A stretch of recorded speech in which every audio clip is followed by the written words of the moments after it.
करवा चौथ का त्योहार भारतीय संस्कृति में विशेष महत्व रखता है। ये त्योहार मुख्य रूप से उत्तर भारत में मनाया जाता है, खासकर हिंदू विवाहिता महिलाओं द्वारा।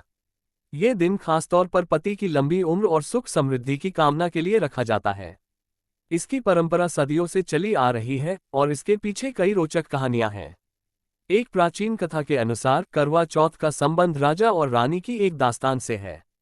एक समय की बात है, एक राजा ने अपनी रानी से बेहद प्यार किया। वह हमेशा अपनी रानी की खुशियों का ध्यान रखता था। लेकिन एक दिन राजा की रानी ने अपने पति के जीवन की लंबी उम्र की कामना की और अपने समस्त दुखों को छोड़कर एक कठोर उपवास करने का निर्णय लिया। रानी ने सोचा कि अगर वह इस दिन उपवास करती है और भगवान से प्रार्थना करेगी तो उनके पति की उम्र बढ़ जाएगी। जैसे ही सूर्य उगता है, रानी ने पहले दिन की प्रार्थना की। उसने दिन भर उपवास रखा और सूर्यास्त के बाद चांद की पूजा करने का संकल्प किया। लेकिन रानी की पूजा पूरी नहीं हो पाई। उस दिन चांद निकलने में देर हो गई और रानी का धैर्य टूटने लगा। वह चिंतित हो गई क्योंकि उसे अपने पति की चिंता थी। उसी समय एक वृद्ध महिला वहां आई और रानी से कहा, तुम्हें धैर्य रखना चाहिए, चांद का निकलना निश्चित है। रानी ने वृद्ध महिला की बात मानी और धैर्य रखा। चांद निकलने के बाद उसने चांद को देखकर अपने पति का नाम लिया और उनके लिए जल चढ़ाया।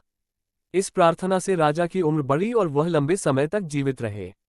इस घटना के बाद से महिलाओं ने करवा चौथ का पर्व मनाना शुरू किया। एक और दिलचस्प कथा है जो सती सावित्री की है। सावित्री ने अपने पति सत्यवान की जान बचाने के लिए यमराज के सामने जाकर उनसे बातचीत की। सावित्री ने यमराज से अपने पति की उम्र की याचना की। अंत में यमराज उनकी बात सुनकर उनकी इच्छाओं को पूरा करने पर सहमत हो गए। इस प्रकार सावित्री ने अपने पति को पुनः जीवित किया और यह कहानी करवा चौथ से जुड़ गई। महिलाएं इस दिन उपवास करके अपने पतियों की लंबी उम्र की कामना करती हैं, जैसे सावित्री ने किया था। करवा चौथ का पर्व एक और पारिवारिक बंधन को मजबूती प्रदान करता है, वहीं ये प्रेम और समर्पण का प्रतीक भी है। इस दिन महिलाएं सुबह सूर्योदय से पहले खड़े होकर व्रत करती हैं और रात को चांद देखकर व्रत का समापन करती हैं। ये केवल एक व्रत नहीं है, बल्कि पति पत्नी के रिश्ते की गहराई को दर्शाता है। आज के समय में करवा चौथ केवल एक परंपरा नहीं रह गई है, बल्कि यह प्रेम, समर्पण और विश्वास का प्रतीक बन चुका है। महिलाएं इस दिन अपने पतियों के लिए नए कपड़े, श्रृंगार और पूजा की तैयारी करती हैं, जिससे इस पर्व की रौनक और बढ़ जाती है।